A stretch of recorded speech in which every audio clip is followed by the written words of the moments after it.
Fantastic. Well, good evening, everybody. Welcome to another Global Expansion Team Zoom. We have the amazing Andrea Waltz here tonight to talk about her book, Go for No. She's going to change our whole paradigm on when somebody gives you a no or says no to you. How that can be a good thing, not necessarily a bad thing. So, Andrea, thank you so much for joining us tonight. Thank you so much. I am so glad to be with you, Cindy. And I'm so excited to talk about my favorite word in the world. That would be no. Well, we're excited to hear what you have to say. I'm sure you can change our whole perspective on the way that looks, right? Yes, that's what we're going to do. All righty. Well, I'll hand it over to you, and you teach us what you know. I know that you've been teaching an awful lot of people all over the country, probably all over the world, about this concept. And so it's obviously a very popular concept that many of us face. And so it's good to twist it from a negative into a positive. Yes. All right. Well, thank you so much. And good afternoon, good evening, everybody, wherever you are in the world. As Cindy said, my name is Andrea Waltz. I'm the co-author of the best-selling book, Go for No. Yes is the destination, no is how you get there. Now, I don't know if any of you have heard of this book. If you have, let me know in the chat. I'm just curious if maybe you've heard of this. Now, if you have heard of the title, Go for No, you may be thinking, Go for No sounds like a horrible thing to want to do. Like, why in the world would I want to go for no and hear no more often? So Thomas says yes, Barb says yes. All right, good. Because we don't want, of course, to hear no, we want to hear yes. However, the reality is that yes and no are not opposites. They are not far in each corner. They are really opposite sides of the same coin. I've been teaching, and thank you, David. I've been teaching and training on the Go for No concept now for 2 decades, but I want to take you back and tell you how I came across this. And I learned about the whole Go for No philosophy from my now husband and business partner and co-author, Richard Fenton. In fact, what happened was I got a Bachelor of Science in criminal justice, which I did absolutely nothing with. I ended up going into retail management. I was working as a general manager for Lens Crafters, the eyeglass retailer. I was running one of their highest volume store locations, and I was getting into the training area. So I was training on customer service and sales concepts and management concepts. And Richard was one of the company's top trainers. And one day he came to my store to visit and see if he could help us out and give us additional training, things like that. Just kind of what they called a store visit back then. And we're standing in this store on the sales floor right there. And Richard proceeds to tell me this story about how he was selling suits for a living and he was failing miserably. And this was a story that went back years earlier for him when he first started his career in retail. He was pretty sure that the company he was working for at the time, this men's clothing company, was going to fire him if he didn't improve his sales. He was desperate to not get fired, and he wanted so much to improve his sales. And as it turned out, the district manager, a man by the name of Harold, was scheduled to visit the store on this particular one day. And he figured that if he could impress this guy, Harold, on this visit, that maybe it would buy him some time to, improve his sales and he wouldn't get fired. So Harold shows up, they have donuts and coffee, the store opens up, and in walks this very well-dressed gentleman who announces that he wants to buy an entire wardrobe of clothing. And so Richard is telling me the story, and he says, so I take care of this customer. I sell him a suit, sport coat, shirts, slacks, belt, underwear, collar pin, this whole, selection of menswear. And it came to like $1,100, which in like today's money with inflation and being, now that we're in 2022, this is probably like spending like $5,000 today. But he has this $1,100 sale, and he knows that Harold, who has come to visit, is watching this. So he's thinking that he's now impressed this guy with this great sale, right? So he rings the customer up, sends him on his way. And now he's waiting for Harold to congratulate him on this fabulous sale, but Harold doesn't say anything. So finally, they're standing side by side, and Richard is waiting for his congratulations. And Harold simply asks Richard this one question.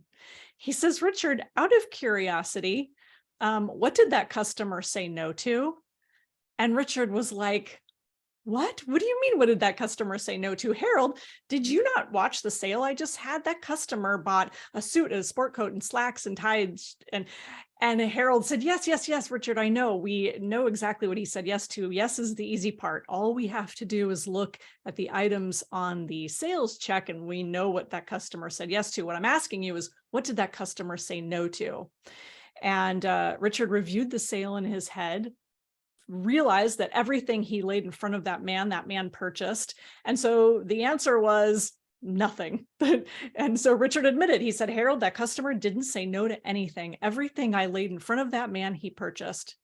And then Harold asked him the really important question. He said, then how did you know he was done? And that was the question that really, kind of hit Richard like a punch in the gut. How did he realize the customer was done? Well, there was only one way.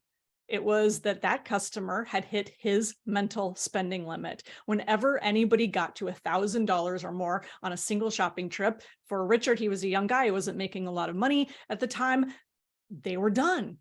He rang the customer up, sent him on his way. And Harold says, you know where that customer is right now, Richard? And Richard's like, no, sir, I do not. He said, he's at the other end of the mall spending the rest of the money you wouldn't let him spend with us. And then he added, I think that if you could just learn to get over your fear of the word no, that you could be one of the great ones. And as Richard likes to tell this story, when we speak together on stages, we speak together at conferences and sales meetings and kickoffs all over the country for every business and industry. When he tells this story, he always says that he went home that night, 2 letters from greatness. And those letters were N-O. He didn't know if he had what it took to succeed, but he knew he had what it took to fail. He could fail his way to success. He could simply learn to hear no more often. He could show more products and services to customers and let them decide. Now, so here I have to go back, because remember, we're standing on the sales floor in LensCrafters in my store, and he's telling me this story, and I have an epiphany, you guys, because I'm a little different than Richard. I wasn't failing. I was a superstar salesperson. So I don't know if this resonates for any of you. Maybe you were more like Richard when you first started your sales career. Maybe you were failing. I don't know. Let me know in the chat. I'm interested in see what your experiences were when you first started. But for me, I got very good at sales, and I was able to really build rapport, and customers loved me. And I didn't feel like I had a problem with the word no. And then I had to get honest. Barb says, yes, I don't want to be too pushy. I hear you, Barbara. We can talk about that. We don't want to be pushy. And that's why no is a perfectly acceptable answer. We just want to help people make a decision, right? We just want to be good collectors of decisions, but we never want to be pushy or aggressive, and we don't have to be. In fact, sometimes if we go for yes and we force people to do something that they don't want to do, then it can feel pushy or aggressive. We don't ever want to do that. And so what I recognize, though, is that when I got honest, didn't like hearing the word no either. That sometimes I would end sales, or sometimes what I would do under the guise of delivering great service to my customers, this may resonate with you guys, I don't know, is that I would not say things, not suggest things, not give certain options, because I had already decided what these people would do or spend. And so I would make the decision for them. And so rather than collecting the no myself, right, and rather than having to hear that no from the customer and maybe look like I was pushy, or look like, to Barb's point, look like I was stepping over the line, which I didn't want to do, I would make decisions for people. And so I wouldn't give them all the options.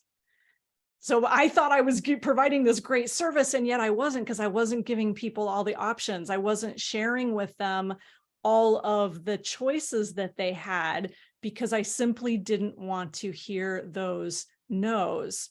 And then I realized, okay, so the whole Go for No philosophy is simply about having the courage to make sure that we are asking good questions, but giving people all of the options in front of them, including making those asks that we think are really scary, meaning just bringing up, especially for you all, sharing the opportunity of the business, sharing these products that you have, these amazing products.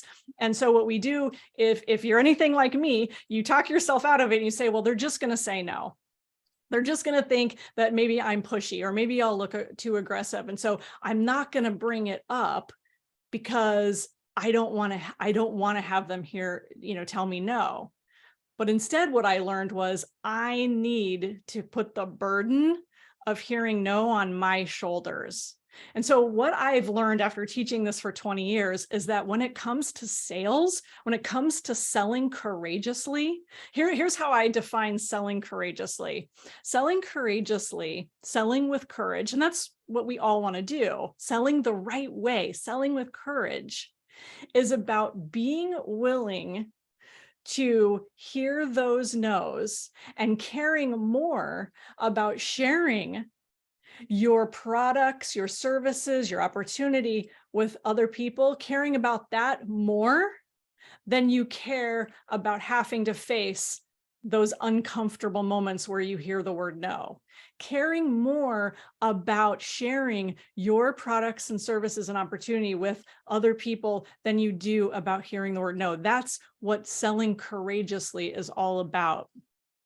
So with that as the foundation, when Cindy and I were talking about this webinar, I came up with a few things that I wanted to teach in terms of, and thank you for that comment, Barb. I'm glad this is helpful. I want to teach a few things around this because that's kind of the foundation of where Go for No starts. This is just the foundation. I want to teach some things that I think will be helpful in not only your mindset, but also in implementing Go for No. So one of the things that I promised to teach was to change how you interpret a no, and how you interpret that is so important. You see, we are all biologically wired to avoid rejection. Now, I mean, how many of you, tell me in the chat, how many of you love the word no? You love hearing it. You have no problem with it. It just, and tell me the truth. How many don't really like it? I'm just really curious here, because what I have found after speaking, if we speak to a group of 1,000 people, there's always one person who comes up afterwards and says, I have no problem with the word no. Marion says not in love with no yet. Roz says hate it. David says no is not my favorite. Okay, I love the honesty here. Tina, don't like it. All right, you're not supposed to. We are collaborative, right? We're collaborative beings. We work together. So to get rejected means in our brain that goes back thousands of years of evolution, that we're going to get thrown out of the tribe. We're going to get thrown out of the herd. We don't want that to happen. Then that means that we're hunting and gathering on our own. That's very dangerous. And your brain is very protective. Your brain doesn't really trust you all that much. Your brain kind of thinks that you're a little bit,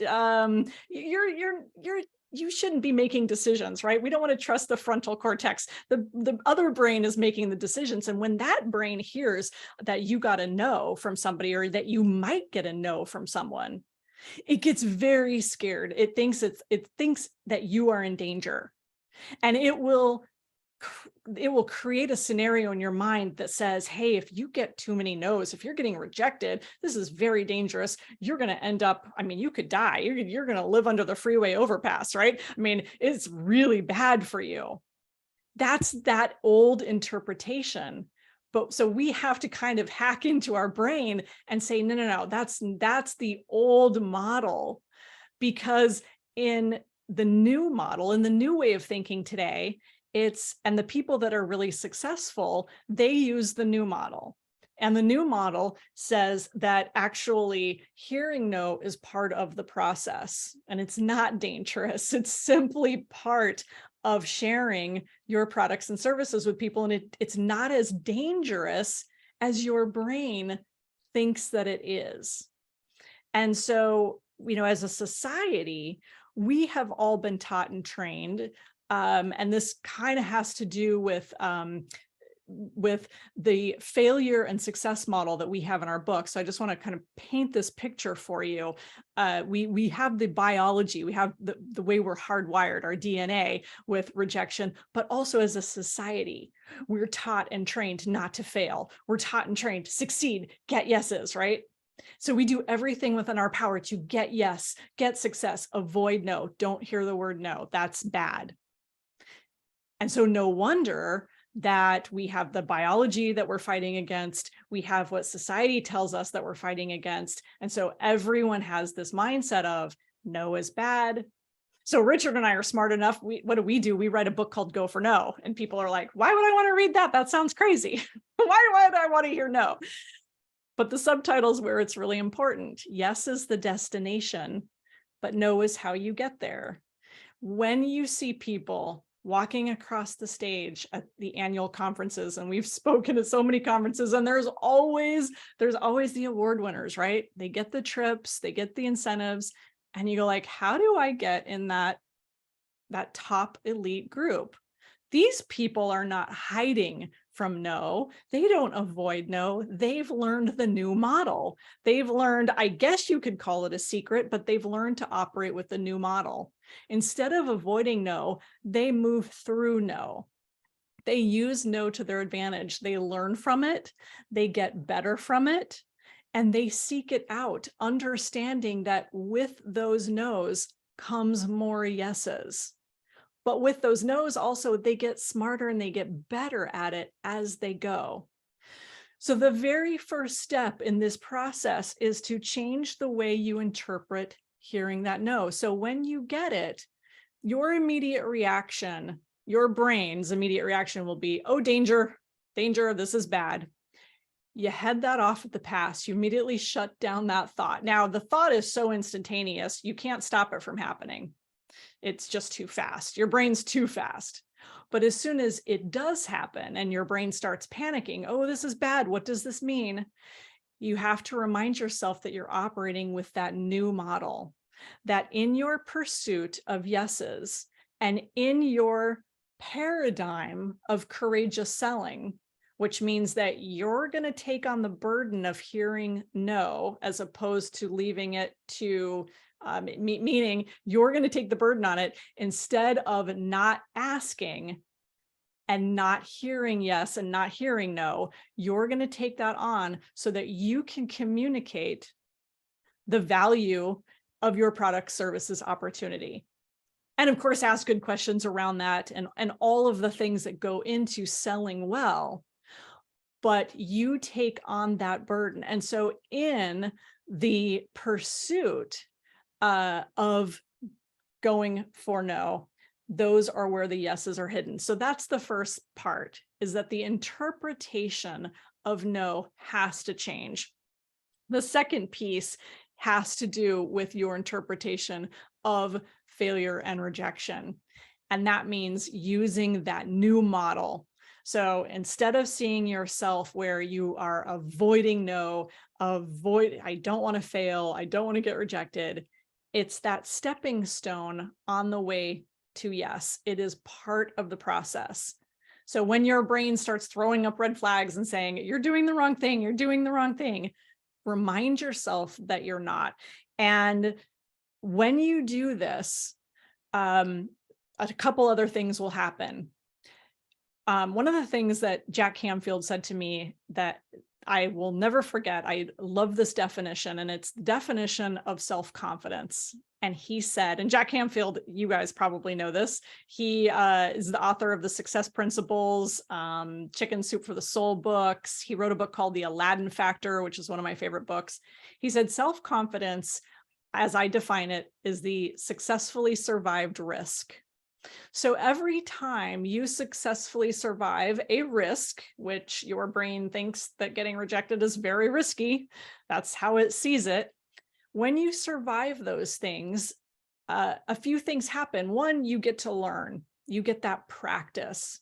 When you're only talking to one or two people because you're operating on a mindset that says, I'm going to try psychically to figure out who's going to say yes to me, and I'm not going to ever speak to anybody who can tell me no. Because remember, we're in the old model, we're protecting ourselves from no's. So what happens is we don't learn. You have no chance to practice. You have no chance to build your skills when you're always protecting yourself from no. When you go for no and you put yourself into opportunities, we call these go for no moments, to practice, to get that practice in where you make those asks, where you say, hey, would you like to take a look at this? Would you like to try this? Would you like to meet with me? When you take those go for no moments and you execute on them, that's when you're involved in that practice. So when we don't have enough data, when we're not out there talking to enough people, when we're not out there collecting more decisions, then the numbers are not in our favor. And so that is a big piece of what happens when you start going for no, is you get that practice in and you do get more skilled. So remember, I said top performers walking across the stage, getting the awards, getting the trips, right? How do they do it? Well, one, they know the secret, they don't avoid no, but two, they're also able to get better, because when they don't avoid it, they get the skills, they get more skilled at handling it, and it doesn't throw them so easily. They get numb to no. They're just like, yeah, it's water off a duck's back. I get it. It's just part of the process. You don't get there until you have that practice. And then the second piece is that successfully survived risk. I have done so many go for no challenges over the years where people, and this is a really fun thing for you to do, to implement this. I've challenged people to get a certain number of no's, collect a certain number of no's in a given day, week, or month. And oh, thank you, Keith. Appreciate that. I'm so glad to hear that. And when you set what we call a no goal, that is like setting a goal for the number of no's you're going to hear. So say tomorrow you said, I'm just going to try to hear 2 no's today. And it could be no's to anything, any part of your process. Could be no's to just getting more information, to just taking a look, whatever part of the process you want to track. But what happens when you set those kind of goals is that you tend to focus on the behaviors necessary to be successful. Meaning you focus on the bread and butter, right? The actual talking to people, the making those introductions, the making the connections, having those conversations, sharing information, asking questions, right? Those are the behaviors necessary to be successful in your business.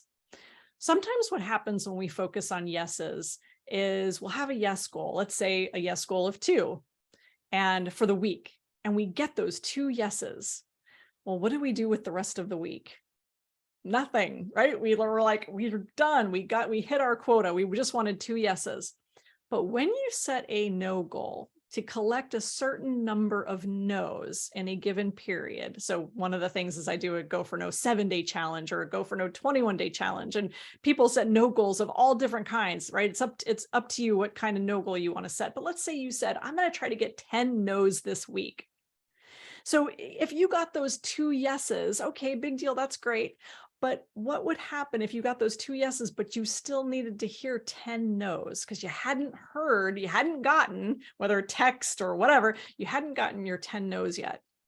You would still need to get into action, meaning you would still need to get out there and go for no, sell courageously, ask those questions, share your products and services with people, and have the courage to hear no from them rather than shutting it down and protecting yourself from those no's.